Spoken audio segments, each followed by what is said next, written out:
दोस्तों आज का जो पॉडकास्ट है वो एक रियल इंसिडेंट पर बेस्ड है। एंड ये स्टोरी है चाइना के बीजिंग सिटी की, जो आज भी एक मिस्ट्री बनी हुई है। क्योंकि इस इंसिडेंट में कुछ ऐसा हुआ जो वहाँ के लोगों को डरा कर रख दिया था। एंड आज भी वहाँ के लोग जब इस इंसिडेंट के बारे में सुनते हैं तो काइंड ऑफ घबरा जाते हैं। So without wasting any time, let's get into the story now.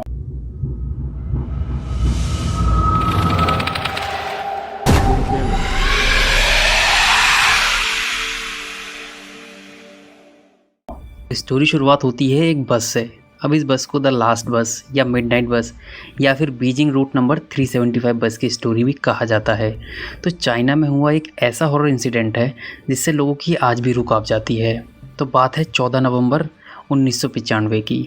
China के बीजिंग से एक बस नंबर 375 युवांग विंग से निकलती है।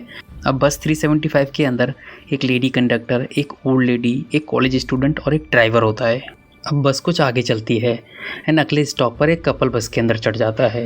अब बस के अंदर टोटल 6 लोग थे। अब सब कुछ नॉर्मल था और बस आगे चल रही थी।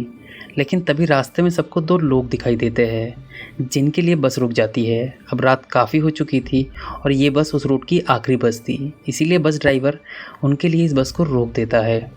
जब ये बस रुकती है तब अंदर बैठे हुए पैसेंजर ये देखते हैं कि वो 2 लोग नहीं बल्कि 3 लोग थे और 2 लोगों ने तीसरे को काइंड ऑफ सहारा दिए हुए थे।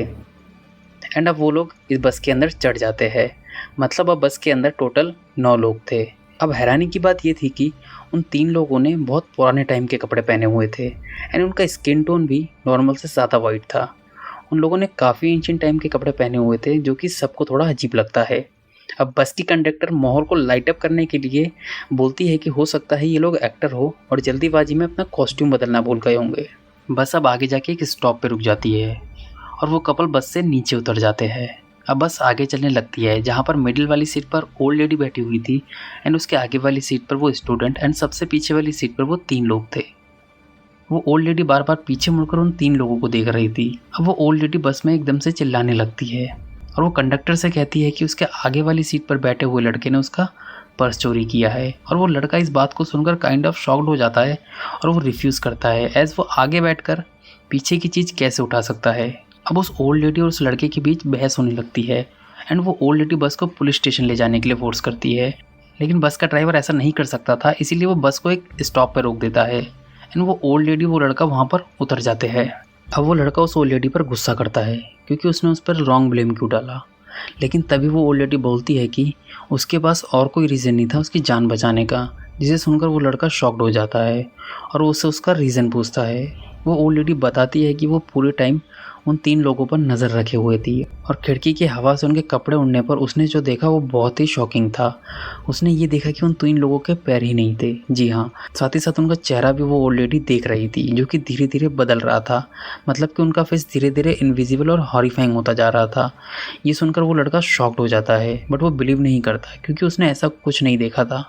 वो ओल्ड लेडी और वो लड़का पुलिस के पास जाते हैं। वहाँ पर बस में हुए इंसिडेंट को पुलिस को डिटेल में इन्फॉर्म करते हैं। वो हर चीज़ को डिटेल में डिस्क्राइब करते हैं कि कैसे बस के अंदर 3 अजीब से लोग चढ़ते हैं।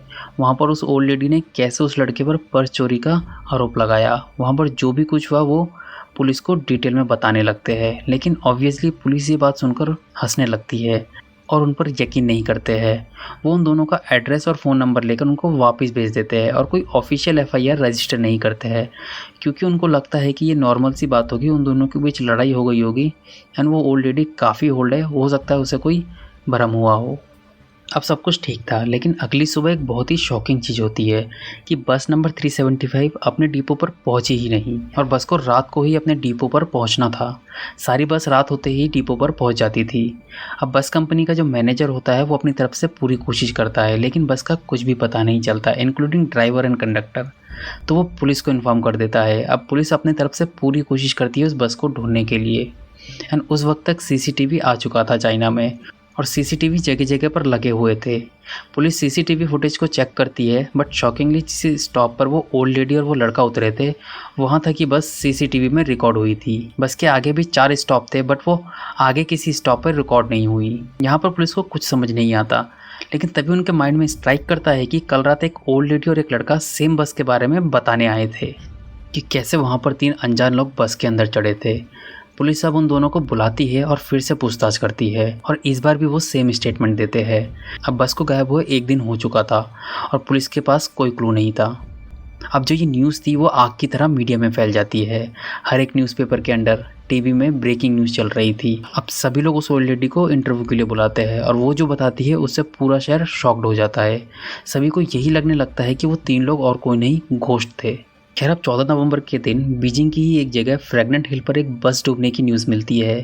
अब पुलिस उस रिवर के पास जाकर उस बस को चेक करती है एंड शॉकिंगली ये वही बस थी जो 14 नवंबर की रात को मिसिंग हो गई थी। उस बस के अंदर टोटल 5 लाशें थी, ड्राइवर, कंडक्टर और उन 3 लोगों की।